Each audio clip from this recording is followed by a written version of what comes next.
Et nous accueillons sur scène Isabelle Cousin, Bertrand Delignon, Antoine Quentin et Lamine Guilharmer. Venez vous installer pour cette table ronde de notre session 1 sur les impacts socio-économiques de la sécheresse. Voilà, vous avez 4 sièges. Bienvenue à vous. Alors, Isabelle Cousin, directrice de recherche sciences du sol à l'INRAE. Donc, il y a peut-être aussi des compléments déjà aux questions que nous avons posées dans cette première partie. Bertrand Delignon, vous êtes directeur IARD, risque pour les particuliers et entreprises à la Massif. Antoine Quentin, directeur des réassurances conseil et modélisation de la CCR. Donc là aussi, on a déjà commencé à en discuter. Et alors, Lamine Guilhammer, vous êtes spécialiste du RGA et vous avez certainement au CEREMA, vous allez aussi pouvoir nous éclairer sur ce sujet-là qui est à la fois très complexe et parfois un peu contre-intuitif, notamment quand on parle des arbres qui seraient responsables du RGA. Alors forcément, c'est assez détonnant et donc ce sera bien d'expliciter concrètement de quoi il s'agit. Antoine Quentin, on démarre avec vous.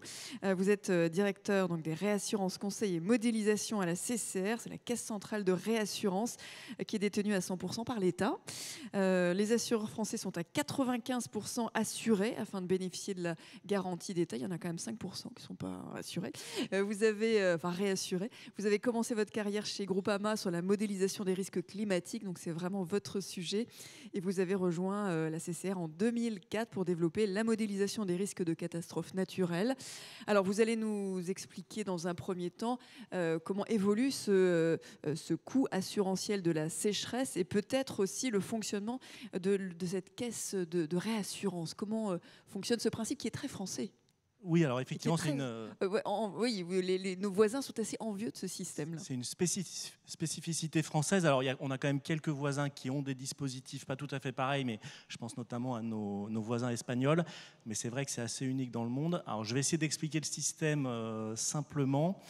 Donc, comme vous le disiez, la CCR, c'est un réassureur. Donc, pour faire simple, notre métier, c'est d'assurer les assureurs, et avec la particularité d'être détenu à 100% par l'État français. Et donc la France a fait le choix, il y a un peu plus de 40 ans, de mettre en place un partenariat public-privé pour couvrir les catastrophes naturelles. Puisque à l'époque, il faut avoir en tête que les catastrophes naturelles étaient très très peu couvertes dans les contrats d'assurance, notamment le risque inondation.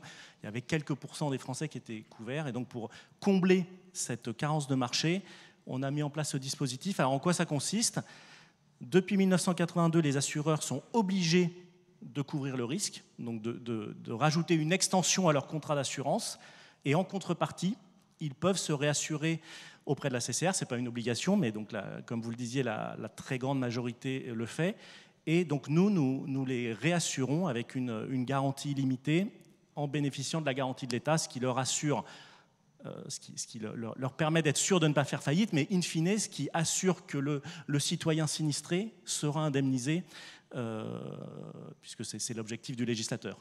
Et avec les phénomènes extrêmes qui se développent, ce système est fragilisé, forcément. Alors effectivement, on a dressé l'an dernier le bilan de 40 ans du régime. Le bilan est bon, les fondamentaux sont bons et on a atteint les objectifs du législateur, mais depuis 8 ans, on a eu une succession d'années extrêmement sinistrées.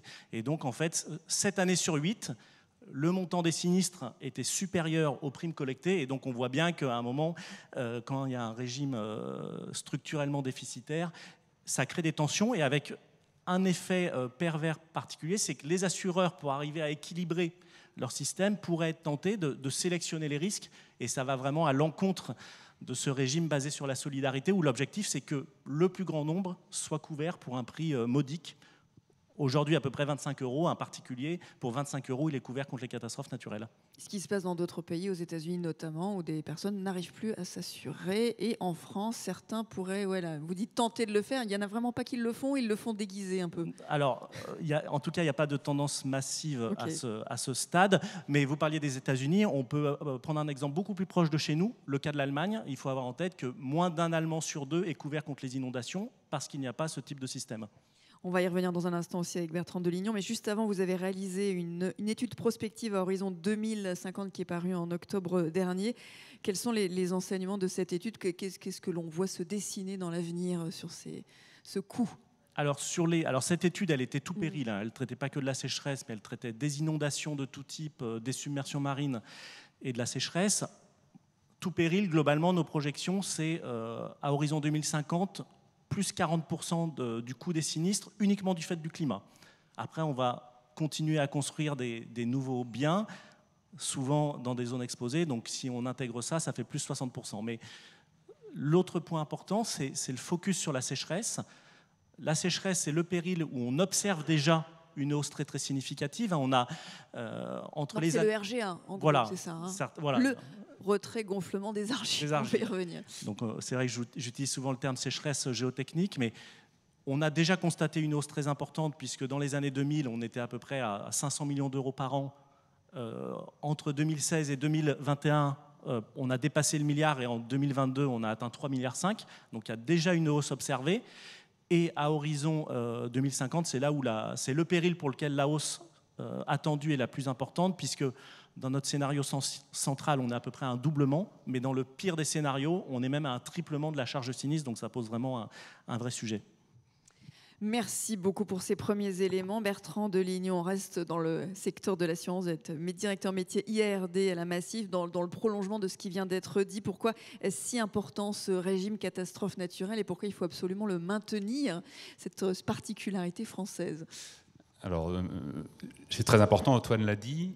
C'est pas seulement parce que c'est une spécificité française, on pourrait faire cocorico, mais tout simplement. Mais les autres l'envient, donc ça voilà, doit alors être quand même pas mal. Effectivement, et des études récentes montrent que des pays s'intéressent de plus en plus à notre régime, qui a été mis en place, comme ça a été dit, il y a 40 ans, pour une bonne raison, c'est qu'on a constaté il y a 40 ans, suite aux inondations, notamment sur le bassin de la Garonne, mais pas seulement, que les assureurs privés ne pouvaient pas prendre en charge. Donc la question de l'assurabilité se posait déjà. Donc on a mis certains périls, et pas tous, à l'origine du régime, où il y avait les inondations, je parle sous contrôle d'Antoine. Il n'y avait pas la sécheresse, qui est intervenue un peu plus tard, en 89.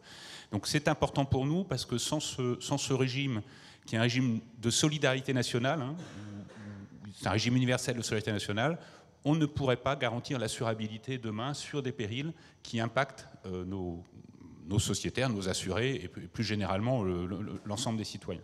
Donc c'est un régime qui est fragilisé, ça a été dit, et c'est un régime sur lequel les assureurs, la très grande majorité, la totalité du marché se dit demain, si on n'arrive pas à garantir la pérennité de ce régime, on pourrait se retrouver, comme ça a été illustré, par des sujets d'inassurabilité et de démutualisation. Et ce sujet de la démutualisation, pour un assureur mutualiste qu'est la Massif, c'est très important parce que derrière la démutualisation, il y a des fractures de solidarité et on est très attaché donc à ce régime. Comment vous mesurez déjà l'impact des sécheresses pour vos assurés aujourd'hui et donc pour vous, évidemment, par conséquent? Oui, on est vraiment, et une carte qui a été présentée par Jean-Christophe Calvé m'a vraiment parlé, c'est quand vous reprenez la carte de 2003 jusqu'à 2022, les cartes qui ont été exposées, on retrouve quasiment la sinistralité que l'on observe, nous, et que je pense qu'Antoine pourra en témoigner au niveau du marché. Qu'est-ce qu'on a observé ces dernières années, sans vous noyer dans les chiffres? Reprenons une sinistralité moyenne, on va remonter jusqu'aux années 90 jusqu'à 2017.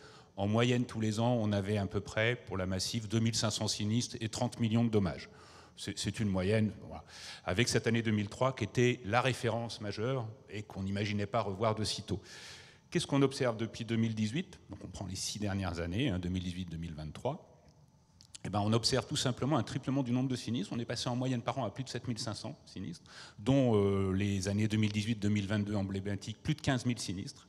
Et surtout, le niveau des coûts, et là c'est phénoménal pour un assureur, c'est très, très emblématique de l'accélération de ce dérèglement climatique sur la garantie sécheresse, c'est des coûts qui sont passés de 30 millions d'euros annuels à 150 millions, donc 1 fois 5. Donc ça donne le vertige, mais au-delà des impacts que peuvent avoir pour un assureur, c'est surtout pour les assurés, et c'est un peu la thématique, c'est qu'il faut prendre conscience aujourd'hui.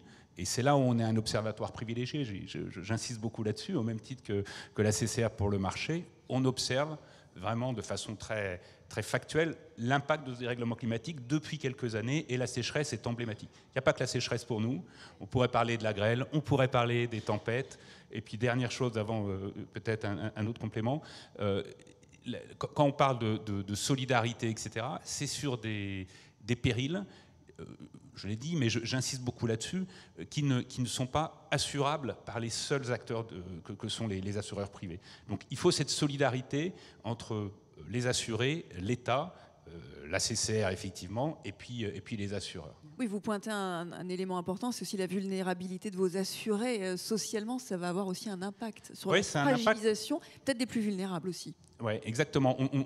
On pressent, et c'est là où c'est important aussi, que l'assureur ne soit pas seulement dans son champ de lecture assurantielle des impacts, qui est un impact, mais on va au-delà. Et en tant qu'assureur mutualiste, je vais juste donner une illustration, une initiative qui a été mise en place il y a quelques jours avec l'École normale supérieure. C'est une chaire qui, précisément, va permettre de mesurer, au-delà des impacts assurantiels, finalement, quelles sont toutes les fractures que l'on voit dans la société et qui vont vraisemblablement nous demander, alors nous en tant qu'assureurs, mais ça va dépasser vraiment notre champ propre de l'assurance, c'est quelle nouvelle forme de mutualisation demain.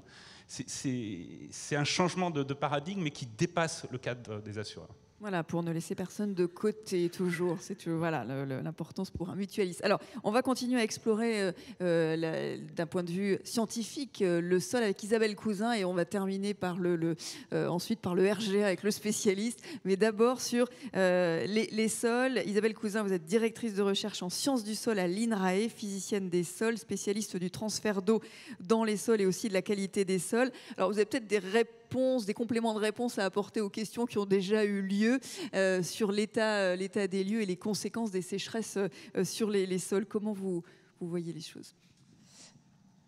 Je vais plutôt répondre déjà à votre question, les conséquences des sécheresses sur les sols. Alors, Jean-Christophe l'a dit, c'est souvent, on parle plus fréquemment du système sol-plante que du système sol-tout-sol, mais essayons d'envisager les deux situations. Donc bien sûr, la sécheresse sur le système sol-plante, eh bien, ça a pour conséquence première d'empêcher la production de biomasse, c'est-à-dire que si la sécheresse est très précoce, eh bien, les graines ne vont pas germer. Donc s'il n'y a pas germination, il n'y a pas croissance. Et puis dans les périodes initiales de la croissance de la culture, la plantule est fragile, elle a besoin d'eau. Donc il y a des périodes vraiment critiques où le manque d'eau est plus important. Dans les périodes plus avancées de la plante, ça pose des risques sur la floraison. Et puis enfin, sur les cultures notamment qui produisent du grain, eh bien, ça pose des problèmes de remplissage des grains. Donc on voit qu'à différents moments de la croissance de la plante, eh bien, la sécheresse a un impact important. Alors si on s'intéresse maintenant plus spécifiquement au sol, le sol, s'il n'y a pas de développement de la plante, il est nu. Alors, soit parce que la plante ne s'est pas développée, soit parce qu'on n'en a pas mis. Alors, les conséquences de la sécheresse sur les sols, Jean-Christophe vous a parlé de cet index d'humidité des sols. Donc, lorsqu'il est inférieur à 0,5, les sols deviennent très, très secs. Ça les rend particulièrement sensibles et vulnérables au phénomène de l'érosion. Alors, l'érosion éolienne, qui est celle à laquelle on ne pense pas toujours, nous, en France, mais qui existe pourtant dans certaines régions, et puis que vous avez tous expérimenté lorsque vous avez des petits dépôts de poussière rouge sur vos voitures. Eh bien, c'est de l'érosion éolienne qui vient de très loin. On pense plus fréquemment à l'érosion hydrique. Alors, quand il pleut sur un sol sec, j'ai un peu envie de dire c'est la double peine. Ça dépend de l'intensité de la pluie, mais si c'est une pluie intense... notamment. Alors, si c'est une pluie intense, en plus de ça, vous le savez, les projections du changement climatique font qu'on va aller vers plus chaud, plus sec et plus intense en termes d'événements pluviométriques. Donc une pluie intense qui tombe sur un sol sec, elle ne va pas s'infiltrer directement parce que si c'est un sol argileux, il est un peu fissuré, mais ça ne va pas aller directement dans les fissures. Il faut que ça commence par mouiller la surface. Et donc, probablement, une pluie intense sur un sol sec va commencer par ruisseler. Alors, si ça ruisselle, ça arrache des particules et donc ça érode. Donc, c'est là où je dis il y a la double peine de la sécheresse sur les sols, c'est celui du ruissellement et de l'érosion. L'érosion, n'oublions pas que c'est la menace majeure qui pèse sur nos sols, pas seulement chez nous, en France ou en Europe, mais sur l'ensemble de la planète. C'est reconnu comme la première menace qui pèse sur les sols. On perd en moyenne 1 tonne par hectare et par an au niveau global de sol, ce qui est 10 fois supérieur à la quantité de sol qui est créée, puisque vous le savez, les processus pédogénétiques qui amènent à la formation du sol sont des processus extrêmement lents. Il y a aussi, avec les sécheresses, l'augmentation des incendies. et les incendies. Alors évidemment, c'est catastrophique pour les arbres, toute la faune, la biodiversité, mais aussi un impact sur les sols. Oui, alors les incendies ont cette particularité que vous avez peut-être déjà expérimenté si vous avez essayé de mettre des gouttes d'eau sur de la cendre. Les incendies rendent la surface du sol hydrophobe. Donc là, de nouveau, c'est la double peine, c'est-à-dire que ça va ruisseler au lieu de s'infiltrer. Donc juste après un incendie, l'eau ne pénètre pas. Donc déjà, elle ne va pas rafraîchir le sol en surface et en profondeur, et elle va même ruisseler. Donc elle va ruisseler, elle va emporter avec elle des particules qui ont pu, à la fois les particules de sol, mais également la dégradation de la matière végétale qui a pu devenir très fine et très pulvérilante, qui emporte. Donc on emporte beaucoup de particules, et parmi ces particules, on emporte des particules minérales constitutives du sol, mais on emporte aussi beaucoup de matière organique. Avec également un impact sur la qualité de l'eau, c'est-à-dire que plus il y a de sécheresse, plus il y a de concentration aussi de la pollution. On fait déjà un peu le lien avec les autres tables rondes, mais voilà, quel est ce lien? On a parlé aussi d'émissions alors de CO2 dans des situations de sécheresse. Ça, c'était aussi assez contre-intuitif, ce qu'a expliqué Jean-Christophe.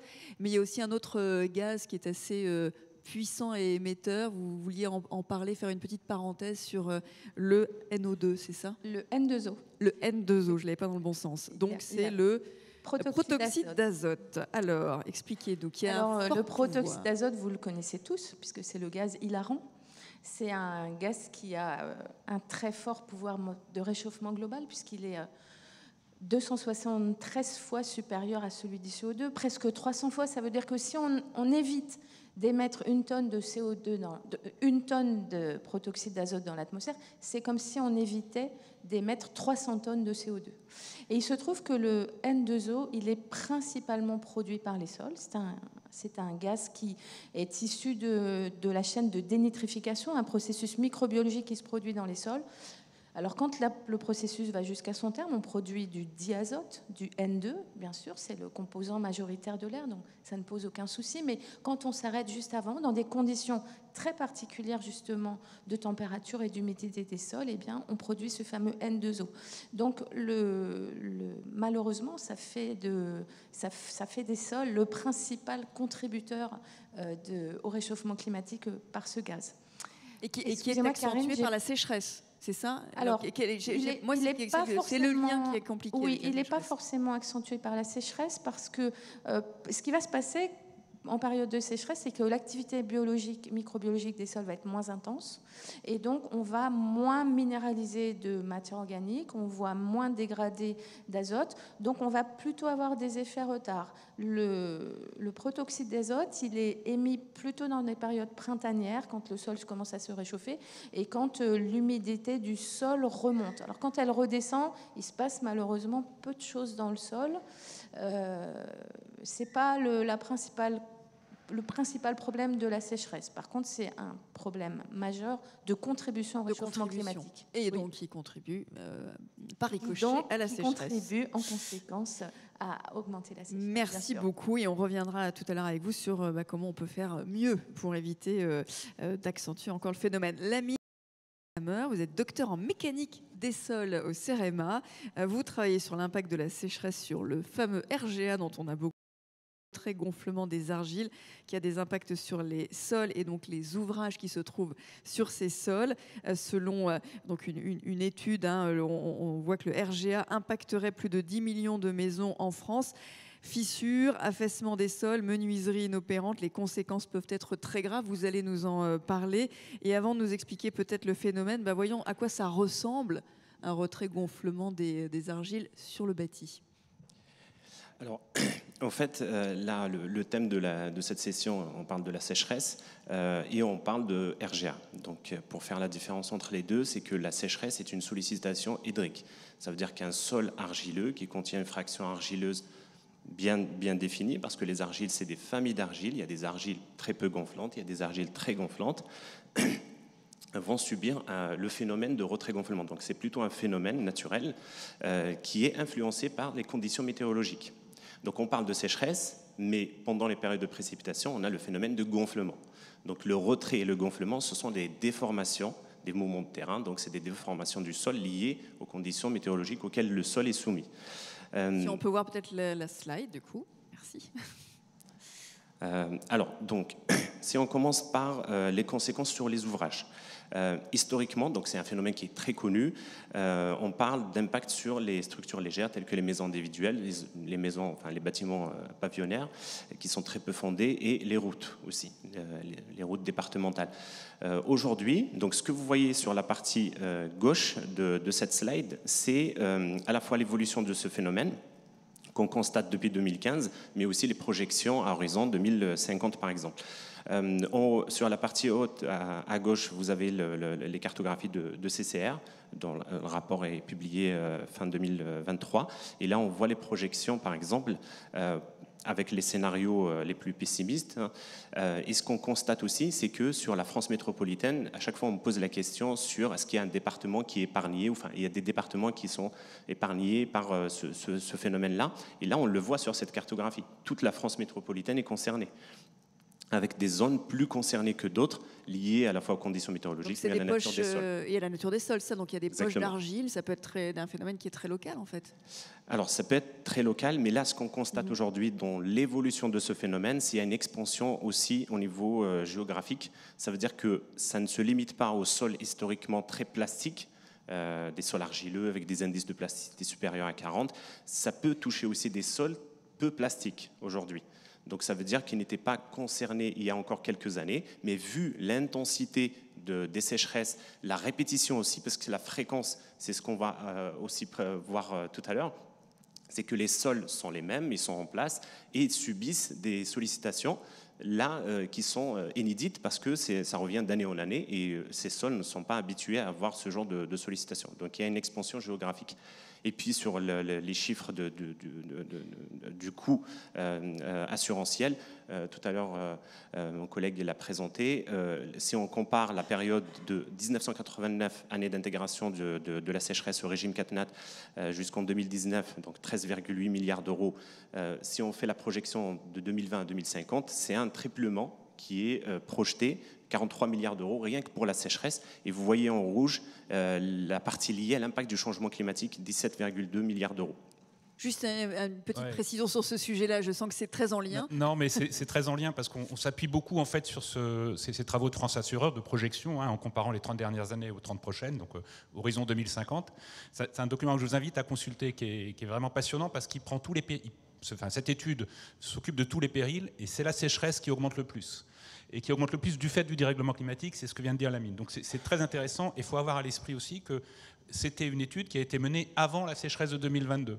Et donc, comme d'autres études qui se sont menées, des projections, il y a un renchérissement de ce coût. Et aujourd'hui, je crois qu'il y a un écart quasiment dans une étude de France Assureur, et je parle un peu sous le contrôle d'Antoine, qui est de l'ordre de quasiment 20%. C'est-à-dire qu'aujourd'hui, ça renchérirait. Si on refaisait cette étude-là, avec les sécheresses récentes, on aurait encore un coût supérieur. Mais retenons un triplement à horizon de 2050, c'est quand même phénoménal. Et Lamine, également, un impact sur les ouvrages qui est d'ampleur de plus en plus grande, avancée des fissures, et là même des routes plus importantes sont impactées, des ouvrages de nature plus importante, c'est ça ? Exactement. Donc, dans cette évolution de ce phénomène, dans le contexte du changement climatique, encore une fois, vous avez l'exemple de la moitié d'une route avec le profil de la dessiccation, donc de la sécheresse des sols, et vous voyez que ce phénomène a tendance à se propager en profondeur. Donc ça ne concerne plus les premiers mètres du sol, mais ça peut aller encore plus loin, jusqu'à 3 mètres de profondeur, voire plus, si on a un contexte de végétation qu'on va citer après. Voilà. Et à droite, vous avez le type d'ouvrages qui seront concernés. On ne parle plus de maisons et de routes. Là, dans les maisons, on peut trouver aussi des bâtiments avec 2 étages. On peut aussi trouver des autoroutes dans certaines configurations. Donc, ça ne touche pas que les routes départementales. Ça peut toucher aussi les systèmes d'endiguement en terre, les ouvrages en terre en général qui peuvent contenir des sols argileux, les digues, les barrages. Et ça peut toucher aussi les voies ferrées. Donc, d'ailleurs, actuellement, avec SNCF, on travaille sur une expérimentation sur une portion de voie ferrée qui est construite sur un sol argileux. Donc, le phénomène prend de plus en plus d'ampleur. Alors, de quoi il s'agit ? Sur la slide suivante, vous allez nous expliquer ce phénomène. Il va falloir faire beaucoup de pédagogie, mais en même temps, je crois que c'est assez intuitif. Alors, sur la partie gauche, c'est pour expliquer qu'un sol, c'est un squelette avec des grains solides. C'est la partie marron que vous voyez, de l'eau, donc c'est la partie bleue, et de l'air, donc c'est la partie blanche. On parle d'un sol non saturé quand on a de l'air justement, parce que quand on n'a que du bleu, là on a un sol saturé et le paramètre qu'on va voir juste après, qui est la succion du sol, est égal à 0. Donc on parle beaucoup d'humidité des sols. Nous, en mécanique des sols, on parle de teneur en eau. Donc c'est le pourcentage de volume d'eau qui se trouve dans ce squelette de sol. Donc là, il faut le voir comme un modèle, un échantillon, un élément idéalisé. Et donc, sur la courbe, vous avez les deux paramètres principaux qu'il faut prendre en compte dans ce phénomène, qui sont la teneur en eau et la succion. Donc, on peut les relier avec la courbe de rétention d'eau, qui est très caractéristique comme une carte d'identité de chaque type de sol. Et donc, en fait, cette succion, c'est quoi? C'est la tension qui se fait à l'interface de ces deux milieux, eau et air. Donc, du moment où vous avez un sol saturé, il n'y a pas de succion, il n'y a pas de tension, elle est égale à 0. Mais du moment où vous avez des sols partiellement saturés ou non saturés pendant les sécheresses, c'est là où vous avez la succion qui peut augmenter. Et donc sur la partie à droite, c'est pour vous expliquer ce phénomène de retrait-gonflement, puisqu'on parle de phénomène de retrait et gonflement. Donc, pour rappel, c'est des déformations du sol et de sécheresse. Mais il y a aussi les précipitations. Donc si on prend un élément saturé, donc, avec uniquement de l'eau à l'intérieur, et subit une sécheresse, donc qui peut être conjugué aussi avec des périodes de canicule, donc le fait que les températures sont élevées. Il y a l'évaporation qui va se produire et la déformation du sol. Donc il y a un retrait, donc les grains ont tendance à se rapprocher, c'est ce que vous voyez sur la première partie. Et ensuite, jusqu'à une certaine limite, qu'on appelle la limite de retrait, donc il n'y a plus de déformation. Par contre, en revanche, l'évaporation continue de se produire. Donc l'eau s'évapore dans l'air. Et puis, donc, quand on arrive à une fin de sécheresse, une fin de période de canicule, là, on va avoir les précipitations qui arrivent. L'eau va s'infiltrer progressivement dans le sol. Il va y avoir le phénomène de gonflement, donc une saturation avec une première phase. Et ensuite, il y a de l'eau qui va se répandre un peu partout, sachant qu'on ne revient pas à l'état initial. Ce n'est pas un phénomène réversible, c'est au contraire un phénomène irréversible. Donc ça, c'est le phénomène. Maintenant, qu'est-ce qui change par rapport au changement climatique? Eh bien, ces cycles, c'est ces sollicitations de sécheresse et de précipitation. Tout est déréglé. Depuis 2015, on constate des sécheresses de plus en plus intenses, de plus en plus fréquentes, avec des périodes de longue durée, qui peuvent être aussi précoces. On a vu des sécheresses hivernales aussi. Et donc avec aussi des précipitations qui sont déréglées. Ça veut dire qu'on peut avoir, comme ce qu'on constate actuellement, des périodes de précipitations ponctuelles mais très intenses. Donc ce dérèglement des sollicitations va avoir un impact fort sur le comportement des sols. Donc ça va les fragiliser et donc ça se répercute sur les ouvrages qu'on a construits. Les fondations, voilà, quels que soient les types de fondations, enfin on y reviendra peut-être tout à l'heure, il y en a peut-être qui sont plus résilientes que d'autres. Ouais. Alors il y a beaucoup de questions en ligne et peut-être dans la salle. Ok, bon ça c'est bien joli, on a fait le constat, on a compris à peu près comment ça fonctionnait. Maintenant comment on fait à la fois pour atténuer les phénomènes et pour s'adapter? Isabelle Cousin, quelles sont les actions de prévention à mettre en place en priorité alors pour rendre les sols plus résilients aux sécheresses? Que mettre en place? Quelles sont les bonnes actions? Alors, de nouveau, le sol, il faut le considérer dans sa dimension sol-plante. Et donc, la première des choses à faire, c'est de couvrir les sols. Ça peut paraître contre-intuitif parce qu'on va se dire, mais la végétation, elle transpire, elle évapotranspire. C'est ça? Oui, mais elle maintient la fraîcheur. Et surtout, elle permet de lutter contre ce processus d'érosion dont je vous ai parlé tout à l'heure, puisque lorsque une goutte d'eau arrive à la surface du sol, elle arrive avec une certaine énergie. Et quand il n'y a pas la végétation pour capter cette énergie, eh bien l'impact de la goutte de pluie désagrège les mottes de sol à la surface du sol qui sont ensuite disséminées en particules élémentaires et qui peuvent être emportées par l'érosion. Donc la végétation, elle va déjà avoir cet effet de casser l'énergie cinétique des gouttes. Et puis, elle va permettre une meilleure infiltration puisqu'elle va aussi limiter le ruissellement puisqu'on n'a pas cet impact avec une énergie forte. Elle limite le ruissellement, donc elle va favoriser l'infiltration. Et puis, également, cette couverture végétale, y compris si c'est une couverture végétale déjà morte, elle va limiter l'évaporation. Et donc ça, c'est un processus qui assèche très fortement les sols. Donc certes, la couverture végétale évapotranspire un peu, mais elle limite fortement l'évaporation, elle favorise l'infiltration, elle diminue le ruissellement. Donc elle est tout à fait vertueuse. Peut-être il y avait sur les pratiques. Alors, on aura un agriculteur irrigant cet après-midi en bio qui nous expliquera aussi les contraintes pour lui, mais peut-être aussi vous aviez un regard sur des pratiques d'irrigation éco-efficientes. Est-ce que vous pouvez nous en dire 2 mots? Oui, alors on peut bien sûr, quand les sols sont secs, la solution, parmi d'autres, c'est d'apporter de l'eau par irrigation, quand il n'y a pas assez de précipitations, quand on ne peut pas se contenter d'une agriculture pluviale. Alors, l'irrigation, certes, est beaucoup décriée. Cependant, on peut tout à fait développer des pratiques assez vertueuses d'irrigation. La première, c'est peut-être de chercher à avoir des espèces végétales qui vont nécessiter de l'eau, comme je l'ai dit tout à l'heure, vraiment sur des stades spécifiques de la culture et qui vont moins nécessiter d'eau dans la phase de remplissage des grains. Donc on a des cultures auxquelles on songe assez fréquemment pour en remplacer d'autres. Vous avez peut-être entendu déjà parler du sorgho, qui est une plante plus résistante à la sécheresse. Alors ça ne résout pas tout de mettre du sorgho, parce que après on peut se poser des questions surtout le circuit alimentaire, à la fois des animaux et des hommes, et sur l'apport de la ration protéique. C'est pas le propos aujourd'hui. Donc on peut avoir des espèces qui sont moins gourmandes en eau, on peut avoir des pratiques qui sont vertueuses dans le sens où elles vont apporter de l'eau plutôt à des périodes critiques en début de cycle, et peut-être moins en période estivale, là où finalement la tension sur les usages de l'eau entre l'ensemble de la société est vraiment le moment le plus prégnant. Et puis, on peut aussi imaginer d'avoir des pratiques d'irrigation qui vont être très très localisées. Alors ça, il y a déjà bien sûr le maraîchage qui pratique de l'irrigation de type goutte à goutte, mais même en grande culture, on peut imaginer des systèmes d'irrigation de précision qui vont adapter la quantité d'eau qui arrive à la culture vraiment aux potentialités du milieu. Et puis, enfin, peut-être la meilleure façon, c'est de réfléchir à des systèmes de culture qui peuvent être des cultures associées, qui vont aller avoir des besoins en eau à des stades différents de la saison, qui vont avoir des enracinements différenciés, certaines pouvant prendre de l'eau plus en surface, d'autres plus en profondeur. Un exemple important de cette proposition, c'est le principe de l'agroforesterie, où on associe des grandes cultures et des arbres, lesquels vont aller prélever l'eau plus en profondeur, alors que les grandes cultures vont probablement prendre de l'eau en surface.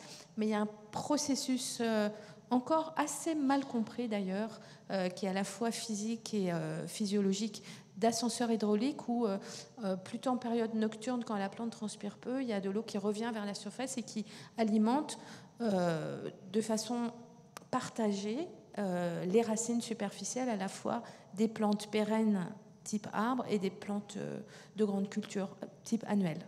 Voilà pour les exemples d'adaptation sur les sols, la spécificité des sols, et on aura un complément bien sûr avec le regard des utilisateurs et des agriculteurs, et cet après-midi donc on reparlera du sorgho, pourquoi pas, et en tout cas de l'impact sur l'équilibre économique aussi de ces agriculteurs. En tout cas, merci pour ces premiers éléments. Donc là, on était focus sur les sols non bâtis. On retourne sur les sols, les ouvrages et les sols bâtis avec les RGA. Alors on fait quoi? Parce qu'il y a beaucoup de questions. Du coup, on atténue la chaleur, on plante des arbres, mais en même temps, ça a un impact sur les RGA. Alors du coup, c'est quoi la solution? Comment fait-on? Quelles sont les mesures préventives, Lamine? Et puis ensuite, on aura un échange avec vous aussi. Alors, en fait, si on a fait le constat aujourd'hui, on a dépassé cette étape, et surtout, l'idée maintenant, c'est de voir comment on peut mettre en place une prévention qui permet en fait de réduire la vulnérabilité du bâti, puisqu'aujourd'hui, vous l'avez dit tout à l'heure, 10 millions de maisons potentiellement très exposées, voire même plus aujourd'hui en France. Et l'idée, c'est d'agir au plus tôt pour que justement on puisse rendre moins vulnérables ces bâtiments et que le coût de la sinistralité puisse être maîtrisé. Maîtrisé. Et donc, quand on parle de phénomène de retrait-gonflement, il y a le sol, donc de par sa nature, il subit ce phénomène. Il y a les conditions météorologiques, donc là on parle de la sécheresse, mais il y a aussi tous les facteurs de l'environnement proche. Et ces facteurs de l'environnement proche ont tendance à accentuer de façon ou d'une autre ce phénomène de dessiccation des sols et donc de répercussions sur le bâti. Il y a 2 éléments principaux, c'est la végétation et la gestion de l'eau autour de l'ouvrage, autour de la construction. Ici, sur cette cartographie-là, c'est quelques recommandations pour essayer de réduire la vulnérabilité du bâti. Vous avez à gauche le ruissellement de l'eau sur des terrains en pente. Il faut mieux gérer l'eau autour des fondations. Pourquoi ? Parce que le sol argileux n'aime pas quand il y a trop d'eau, il n'aime pas quand il y a très peu d'eau. Donc ça veut dire quoi ? Ça veut dire qu'il faut qu'il y ait une maîtrise autour des fondations, une maîtrise de cette soit humidité des sols, soit de cette teneur en eau. Donc là, l'idée, c'est qu'on a des terrains en pente, c'est de mieux drainer cette eau pour qu'elle ne puisse pas venir s'infiltrer au droit de ces façades. Parce que justement, si on laisse cette eau s'infiltrer de manière non contrôlée, on va avoir un autre phénomène qui se produit aussi dans les sols argileux, qui est soit l'effondrement, soit le tassement hydromécanique. Ça veut dire que le sol lâche et le poids de la fondation et de la structure a tendance à s'enfoncer. Donc ça crée des fissures au niveau des maisons. Donc mieux gérer l'eau autour de la maison. Et après, ça concerne aussi les réseaux. Parce qu'il y a des réseaux d'assainissement, par exemple, qui peuvent être vétustes, qui peuvent présenter des arrivées d'eau indésirables, des fuites, par exemple, où là, c'est faire un contrôle, un diagnostic de ces réseaux, les réparer, les déporter aussi, en prévision, par exemple, de fuites qui vont arriver dans le futur. Ça veut dire de les décaler par rapport aux fondations. Et puis, on va trouver l'autre facteur qui est la végétation. Donc, toutes les haies végétales, les arbres, les arbustes qui sont présents à proximité des fondations, en fait, sont des facteurs aggravants. Ça veut dire... C'est quoi à proximité ? Enfin, c'est le petit lotisme. Enfin, ouais, c'est quoi la distance ? Alors, sur les distances, aujourd'hui, il y a des distances théoriques. Ça veut dire un arbre à maturité, il faut qu'il soit à minima éloigné de 1,5 fois sa hauteur. Ah oui. de la façade de la façade de l'habitation. Donc ça c'est théorique, mais ça dépend aussi de la nature des espèces. On n'a pas les mêmes développements racinaires pour toutes les espèces. Je sens que Bertrand Delis, on veut vraiment intervenir avant de poursuivre sur les solutions. Je t'interromps, mais ce qui est très important en fait dans ce schéma et dans cette première approche, c'est pour un assureur, c'est de comprendre les causes. Et là, c'est pour nous s'intéresser à ce qui va dans l'environnement et pas que sur le bâti où effectivement on pourra avoir des fissures apparaître, s'aggraver, c'est qu'est-ce qui a généré, qu'est-ce qui a accéléré finalement derrière des désordres au niveau du bâti.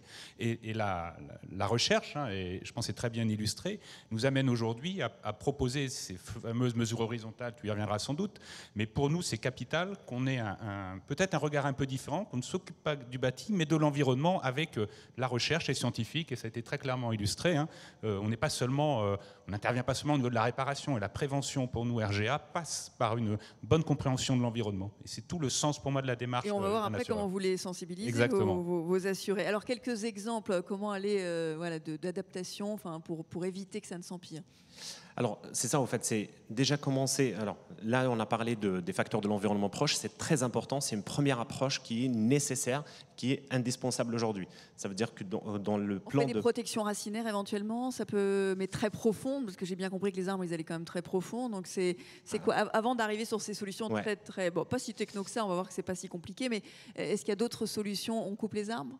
Alors, justement, sur la slide d'avant, si on peut la remontrer. On peut revenir un instant sur la slide d'avant. C'est vrai que pour la végétation, aujourd'hui, ce qui est préconisé, c'est soit de supprimer, dessoucher carrément la végétation, mais on voit les biens qu'elle apporte d'un autre côté, oui, ça pour l'adaptation au changement climatique aussi, ou sinon de mettre des écrans anti-racines pour empêcher ces racines de venir pomper l'eau sous la fondation.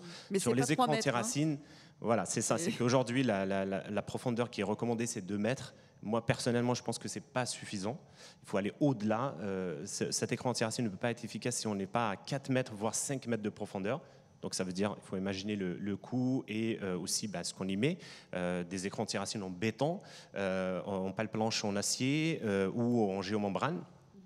Donc on voit que sur cette question de l'impact de la végétation, aujourd'hui, il y a encore des efforts à faire dans la recherche pour trouver des solutions qui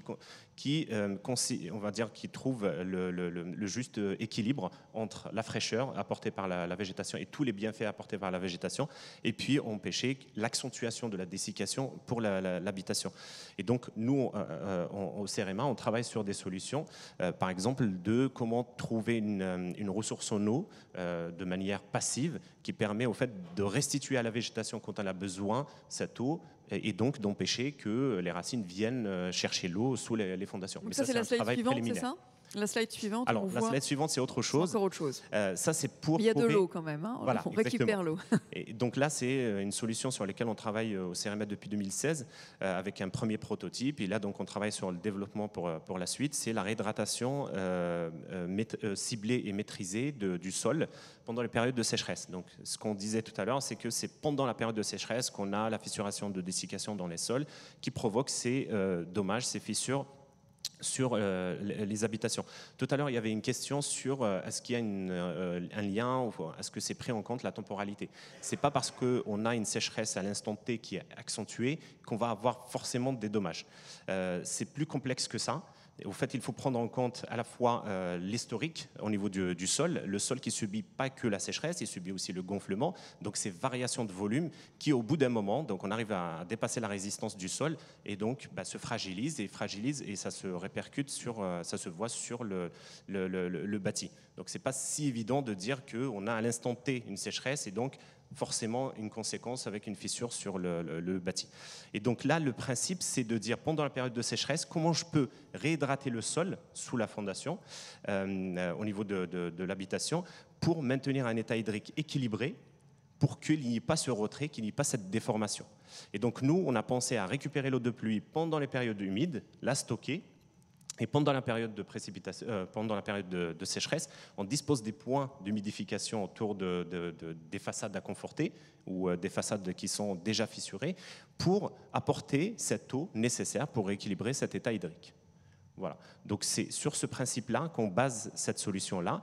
Et donc vous le voyez sur ce schéma, il y a besoin de récupérer l'eau de pluie, il y a besoin de la stocker, il y a besoin d'avoir des capteurs dans le sol qui nous indiquent justement à quel moment le sol est sec pour pouvoir le réhydrater.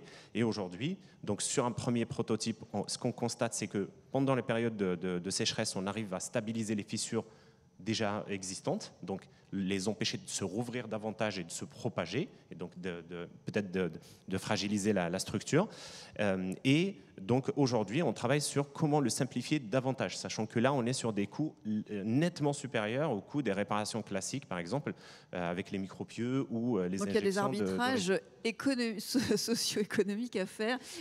Oui, alors c'est important. Vous vous intéressez vraiment à ces mesures de prévention, il faut bien les cibler. Oui, c'est la prévention pour nous, pour un assureur mutualiste notamment, mais pas seulement, la prévention est au cœur vraiment de l'action qu'on mène. Et là, on voit bien qu'au travers ce dispositif MAC, et puis on pourrait effectivement en citer d'autres, et je laisserai peut-être Antoine, je me permets, parler d'une initiative sécheresse au niveau du marché, mais ce qui est important pour nous en tant qu'assureur, c'est de participer à toutes ces expérimentations. Et c'est un travail, et c'est un sujet moi qui me tient très à cœur, c'est pas un travail seulement d'un assureur XY, en l'occurrence la Massif, c'est un sujet de place et donc on doit travailler ensemble. Et en l'occurrence, ce dispositif MAC, ce n'est pas la Massif qui participe avec le CERAMA. Peu importe, on voit bien les bénéfices qu'on pourrait avoir, mais au même titre que d'autres expérimentations qui sont faites. Et alors, je vais vous donner mon sentiment. Je veux dire, on est au début de ces expérimentations. MAC, ça a quoi? Ça a une petite dizaine d'années. Voilà. Donc la conscience qu'on a tous, et pas seulement les assureurs, de dire on doit renforcer ces dispositifs de prévention, les expérimenter. On est plutôt au début de ce sujet. On a besoin des scientifiques qui travaillent depuis longtemps dessus pour les transformer, nous, en démarche opérationnelle au travers ces dispositifs de prévention. Donc il y en a au niveau de la place qui sont mis en place. Je laisserai Antoine en parler. Nous, à la Massif, et je reviens un peu sur les mesures qu'on dit horizontales, cette slide précédente, sans trop le détailler, on s'intéresse précisément à ce qui va, dans l'environnement, permettre de prévenir soit la survenance de dommages, soit l'aggravation de ces dommages. Et donc on a un dispositif qui s'appelle Résilience Habitat Massif, qui nous permet aujourd'hui de tester des mesures.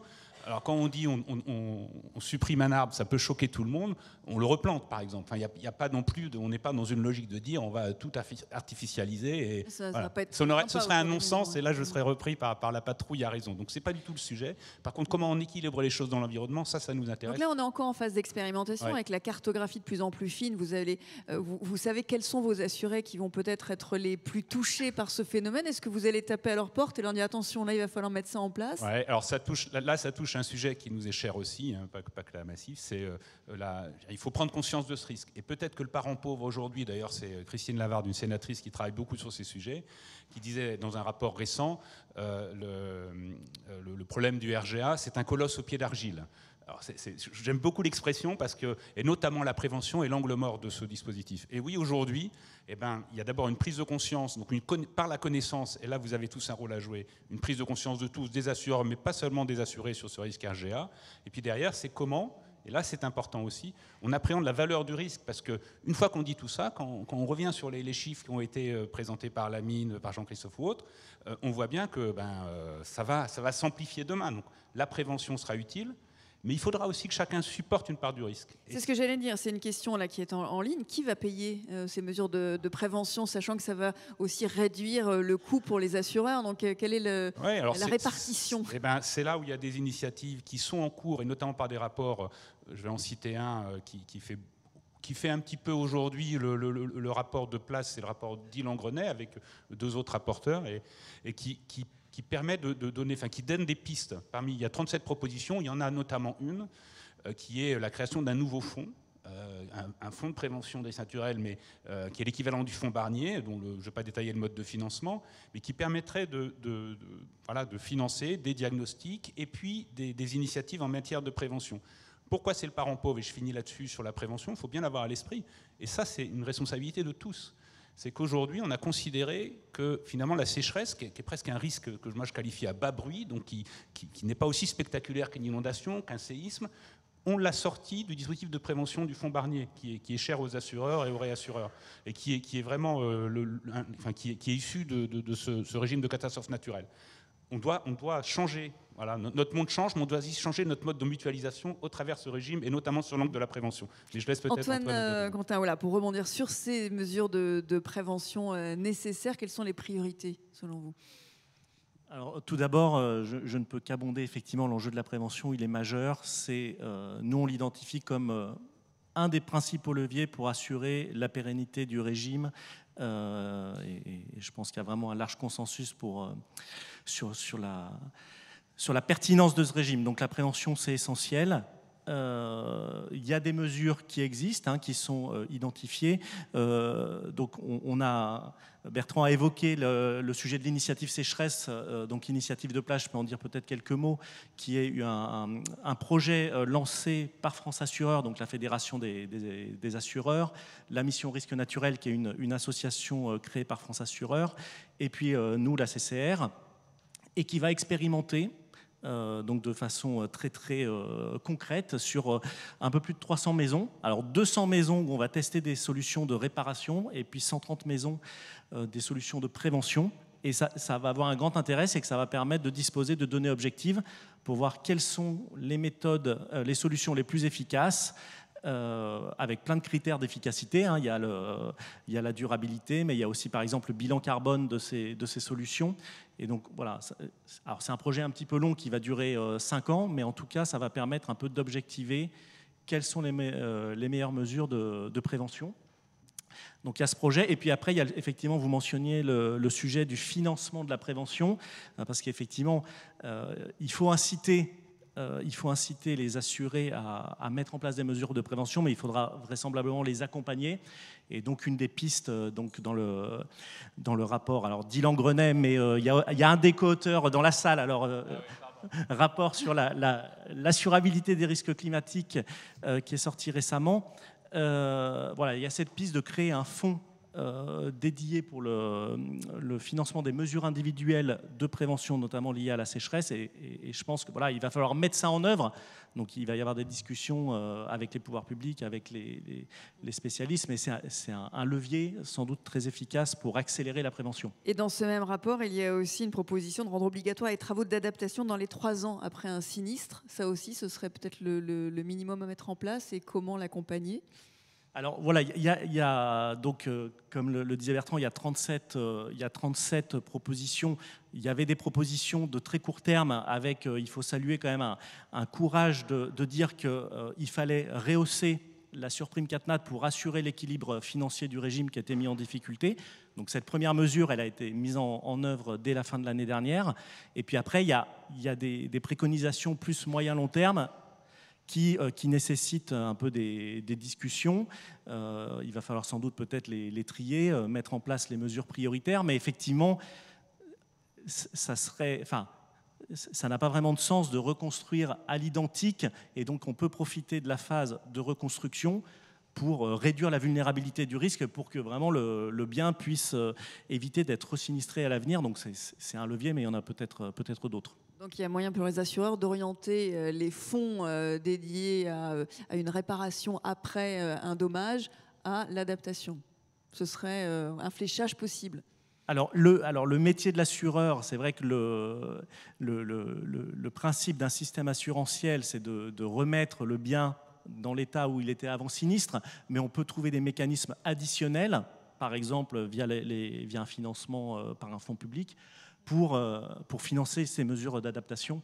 Donc voilà, tout ça est en construction. Je me permets juste que c'est très important ce que vient de dire Antoine, hein, pour nous assureurs, mais donc assureurs et assureurs, ce rapport, il marque un changement. D'abord, il y a eu le courage, effectivement, qui a été d'une mesure sur le financement, mais il va bien au-delà.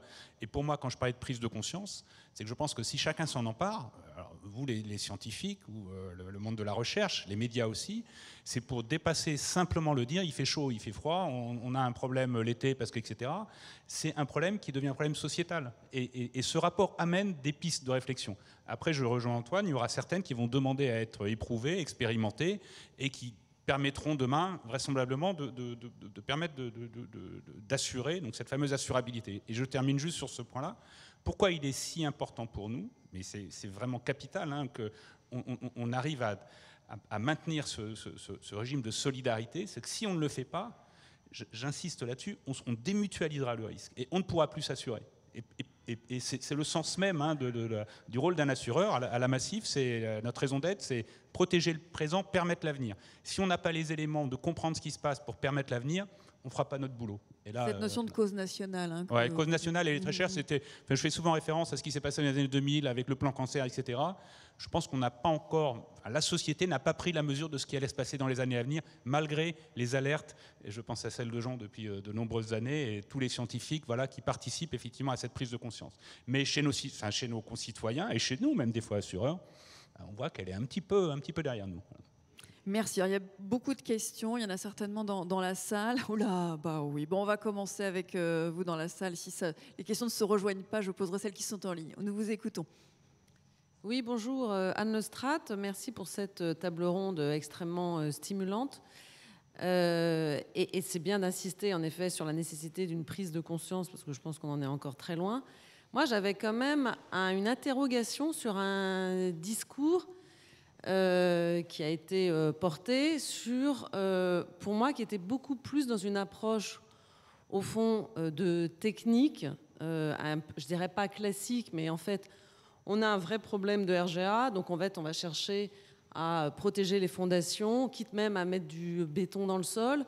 Or, je pense qu'on pourrait peut-être aussi avoir des réflexions sur les matériaux, sur le type d'habitat, sur les infrastructures. C'est-à-dire qu'il faut vraiment, je pense, définitivement mettre de côté le fait qu'on va s'attaquer à toute forme de processus naturel, à la végétation, au sol. C'est à nous de nous adapter et c'est pas en déstabilisant encore un peu plus les cycles naturelle, parce que notre zone critique, hein, même sous le sol, elle est critique pour nous, pour nos conditions d'habitabilité sur Terre. Ça me fait un peu penser aux digues aussi que l'on construit de plus Exactement, en plus. Voilà, les digues. Et en fait, on sait très bien que ça ne répond pas. À la limite, ça peut avoir un effet de court terme, mais pas un effet comment dirais-je, de protection sur le moyen et long terme. Donc ma question, c'est est-ce qu'il existe aujourd'hui, je ne sais pas, au CEREMA ou ailleurs, des lieux où on réfléchit peut-être à imaginer des élasticités, non pas au niveau du sol, mais des habitats. Dans les matériaux de construction, ouais, voilà. Pour les maisons qui ne sont pas encore bâties ou si on doit reconstruire. Voilà. Est-ce que on fait le lien entre des matériaux plus ou moins vulnérables? Alors la question, elle est très pertinente, sachant qu'au fait aujourd'hui, il y a deux sujets. Il y a le bâti déjà construit. Qu'est-ce qu'on en fait sur terrain argileux qui n'a pas été pensé en termes d'adaptation au changement climatique. Et puis il y a le sujet du neuf, donc tout ce qu'on va construire demain. Et c'est là où cette question est intéressante. Ça veut dire sur ce qu'on va construire demain, c'est de prendre en amont en considération les effets du changement climatique sur le retrait-gonflement. Nous, par exemple, au CEREMA, on suit actuellement, dans le cadre d'une station d'instrumentation, l'effet du retrait-gonflement sur une maison en ossature bois, pour voir, par exemple, comment le bois réagit à ces mouvements de terrain liés au retrait-gonflement. Sur une parcelle, on a 2 maisons en bois, une de 2019 et une de 2023, et une maison de maçonnerie classique. La maison en maçonnerie classique, elle se fissure déjà, enfin, elle est déjà fissurée. Et donc l'idée, c'est de voir comment, par exemple, le matériau bois peut ou pas répondre à cette problématique-là demain dans ce qu'on va construire. Mais tout ce qui est déjà construit, il faut de toute façon des solutions d'adaptation qu'on expérimente, pas uniquement pour avoir un effet tout de suite, mais une efficacité et une durabilité, parce que les événements vont s'enchaîner derrière. Isabelle Cousin. Oui, merci Madame pour votre commentaire. Je peux que aller dans votre sens, bien sûr. Comme l'a dit Lamine, dissocions l'existant du futur. Le futur, à mon sens, c'est pas aussi exclusivement une question de construction, c'est aussi une question d'artificialisation. Vous savez que depuis que la loi climat et résilience a été votée en 2021, on s'engage, la France s'engage dans le zéro artificialisation net. Et donc je pense qu'il faut qu'on réfléchisse à la fois comment on construit, mais surtout où on construit, comment on maintient dans les villes une trame verte, puisque j'entends que, bien sûr, que les arbres pompent de l'eau et ça fragilise des infrastructures déjà existantes. Cependant, les arbres et de façon générale la nature en ville apportent des bénéfices et rendent des services écosystémiques qui sont inestimables et qu'il est de notre devoir de préserver. Donc il faut réfléchir sur comment bâtir, mais je pense qu'il faut beaucoup réfléchir sur comment, où bâtir et comment maintenir cette trame verte, voire ce que certains appellent même la trame brune, qui est la continuité des sols. Je vous laisse. Il y a une question là, par exemple. J'ai vu cette main se lever avant et on vous apportera le micro après. Et vous passerez le micro devant vous après. Voilà, merci. Bonjour, Anne Pressureau, je travaille dans une agence de l'eau. Je me suis posé la question de la prévention, mais aussi l'anticipation dans ce que vous disiez, et notamment la manière dont on intègre aussi ce qu'on appelle des démarches de prospective. C'est lié avec la réflexion de demain, le futur. C'est aussi des choix de territoire, des choix d'aménagement. Et là, on est rentré dans on va dire assez vite, dans des solutions techniques avant d'avoir une réflexion, plus globale, mais vous avez parlé d'une chaire, donc je pense que ça, c'est peut-être une vraie réponse. Mais c'est aussi une réponse par rapport au coût, parce que on peut aussi réduire les coûts en changeant de fonctionnement. Ça, c'est la première question, c'est la démarche prospective. Et la deuxième, c'était sur les solutions proposées. On parle d'irrigation, par exemple, sur certains secteurs, ça peut être intéressant, mais on a aussi un effet au niveau au niveau scientifique, sur lequel je me demande s'il y a beaucoup de réflexions qui sont conduites sur les effets contre-productifs. C'est en lien un peu avec la maladaptation, mais sur le développement, par exemple, racinaire de surface, lié à ces solutions. Donc, est-ce qu'on a vraiment aussi des recherches sur les impacts positifs et négatifs, et derrière, qui seront ensuite choisis au niveau du territoire pour ce qui est le plus intéressant? Je peux me permettre de répondre ou d'apporter un éclairage sur la première question, parce que ça résonne effectivement avec la chaire dont j'ai parlé avec l'école normale supérieure.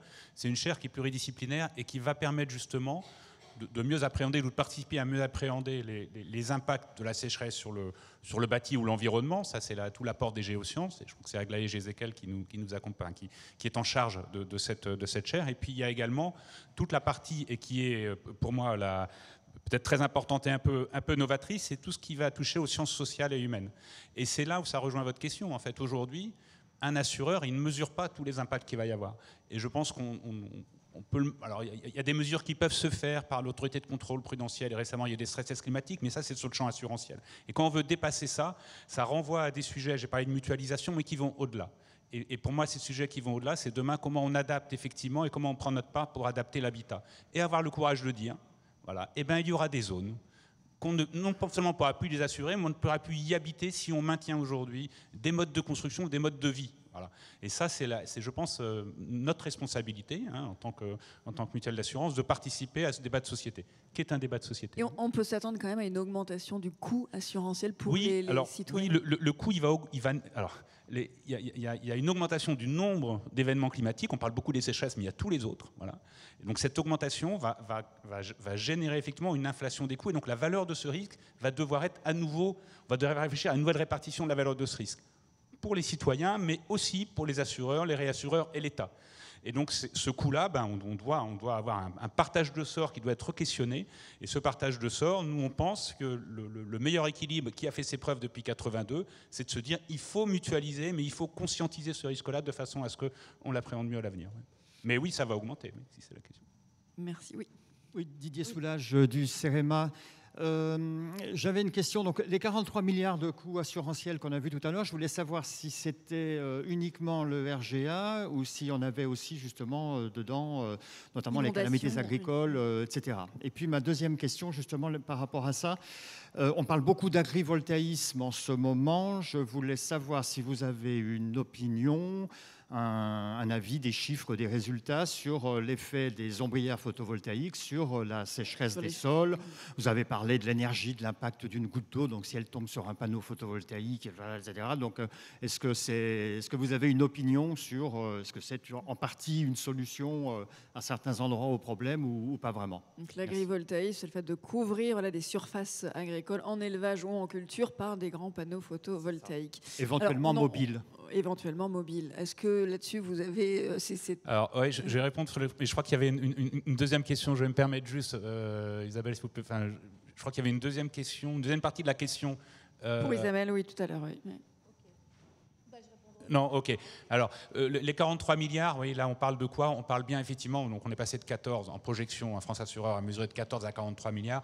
On est bien sur la sécheresse et ça touche aussi l'agricole de mémoire. Voilà. Et ce qui est très important, et l'enseignement majeur de cette étude, c'est que c'est le seul péril, en fait, qui est vraiment impacté en termes de coûts par le dérèglement climatique. Et c'est mesuré. Voilà. Donc, c'est ce que je retiens de cette étude et c'est pour ça que c'est très important qu'on en parle aujourd'hui. Oui, madame, vous aviez parlé d'irrigation, de difficultés à l'enracinement. Alors, c'est sûr qu'une irrigation outrancière ou mal conduite, elle va pas, le végétal, il ne va pas aller chercher de l'eau. Enfin, s'il l'a à côté de lui, il ne va pas s'enraciner profondément. Et donc, c'est pour ça que j'ai insisté tout à l'heure sur irriguer dans des périodes critiques de la culture. Il faut permettre, pour la rendre peu vulnérable et plus résiliente, il faut lui permettre aussi de s'enraciner. Donc, il faut qu'elle ait la capacité d'aller chercher de l'eau en profondeur. Et donc, l'irrigation, je ne voudrais pas qu'on ait cette impression aujourd'hui que c'est une solution. L'idée, c'est bien de s'investir dans la transition agroécologique et donc que l'irrigation raisonnée, raisonnable et coefficiente soit un outil parmi d'autres, au même titre que diversifier des cultures, allonger des rotations, faire plusieurs cultures à la fois, etc. Par exemple, 2 cultures en un. Et donc, j'opère une transition vers le propos de monsieur, puisque, par exemple, on a des agriculteurs qui expérimentent 2 cultures, l'une qui va être semée au moment où une est assez élevée, donc qui va être un petit peu ombragée, qui va bénéficier d'un maintien de fraîcheur en surface. Et donc, la question de l'agrivoltaïsme, c'est... alors déjà, je peux vous dire qu'il y a une charte mondiale de l'agrivoltaïsme qui s'est créée récemment en région Poitou-Charentes. Il y a plein de formes de l'agrivoltaïsme. Alors, il y a, à mon sens, une forme assez peu vertueuse qui serait celle de couvrir entièrement des parcelles agricoles. Le risque est tentant pour un agriculteur qui est en difficulté financière parce que, alors il faut faire les calculs économiques, mais il n'est pas impossible que vendre de l'électricité lui soit plus bénéfique que cultiver.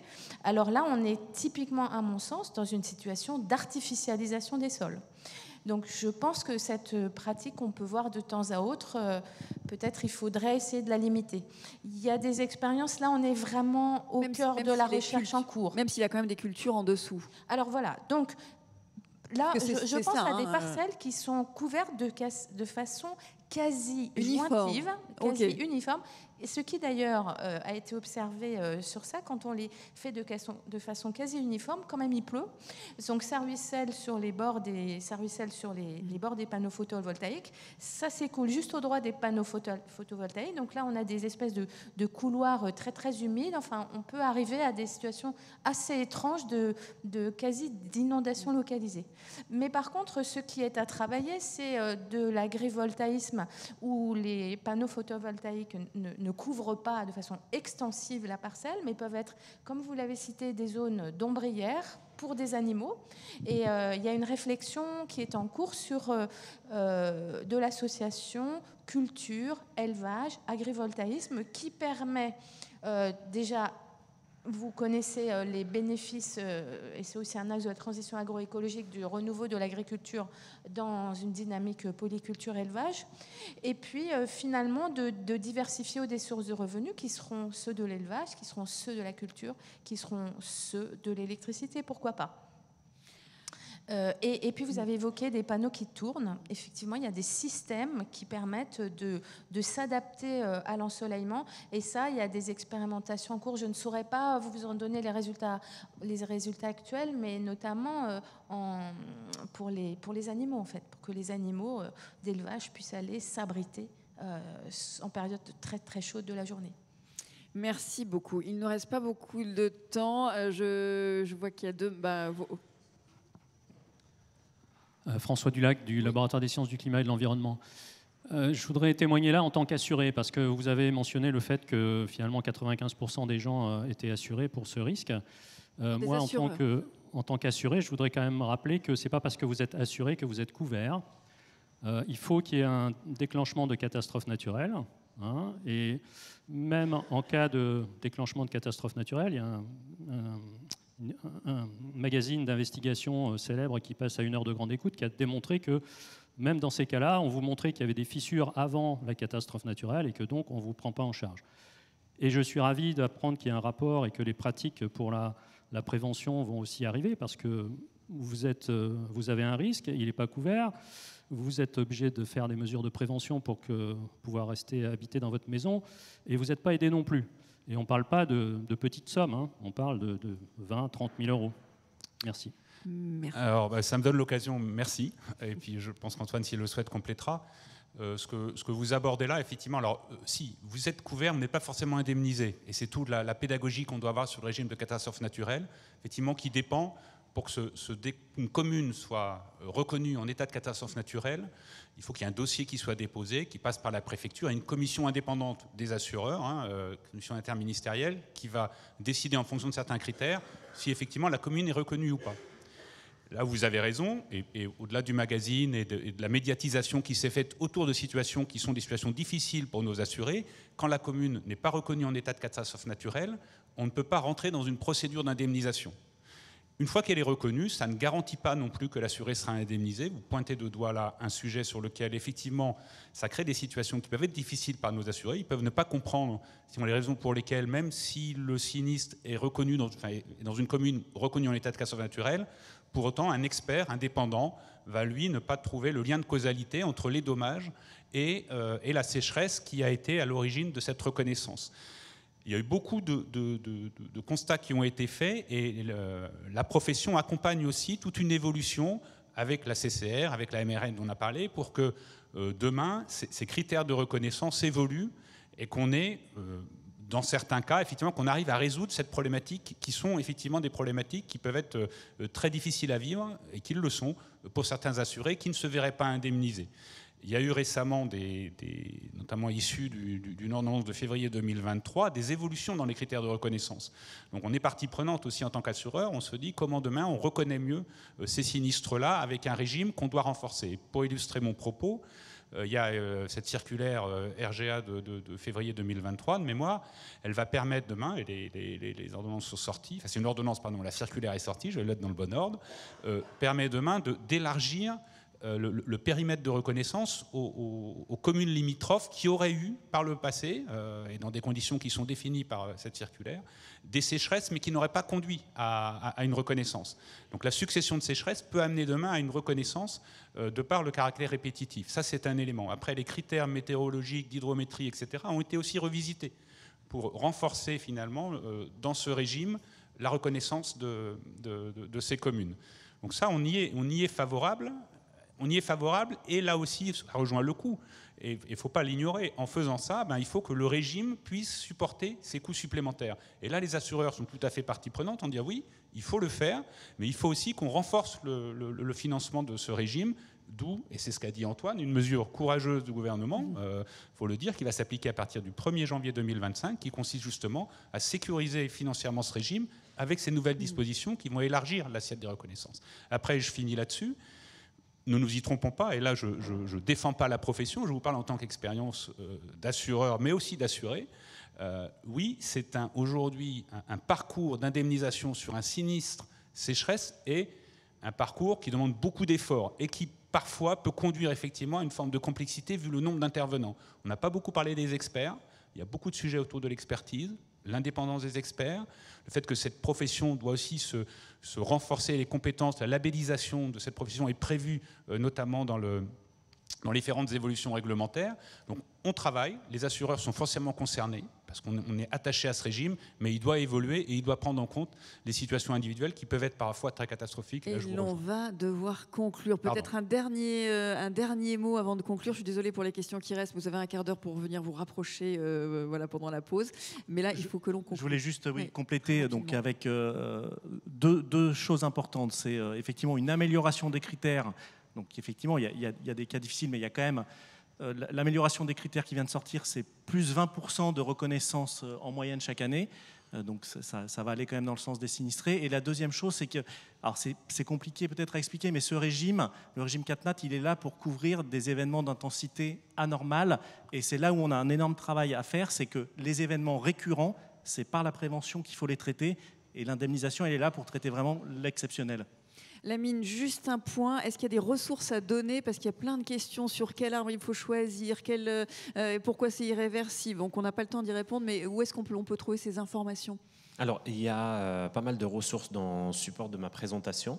Après, sinon, il y a sur le site du CEREMA, si on tape le mot-clé RGA, vous allez trouver pas mal d'articles. Ils vous renvoient vers des ressources bibliographiques, notamment sur les espèces. Il y a l'Université des Pays-Bas qui a publié le développement racinaire, des fois même avec des cotes de 1100 espèces. Donc, ça permet déjà d'avoir une idée. Mais sinon, comme le disait Jean-Christophe, il y a au Royaume-Uni pas mal de ressources sur la végétation. Mais sur le RGA au global, sur le site du CEREMA, vous allez trouver pas mal de ressources. On peut aller trouver les réponses à ces multiples questions. Merci, on peut vous applaudir tous les quatre. Merci beaucoup.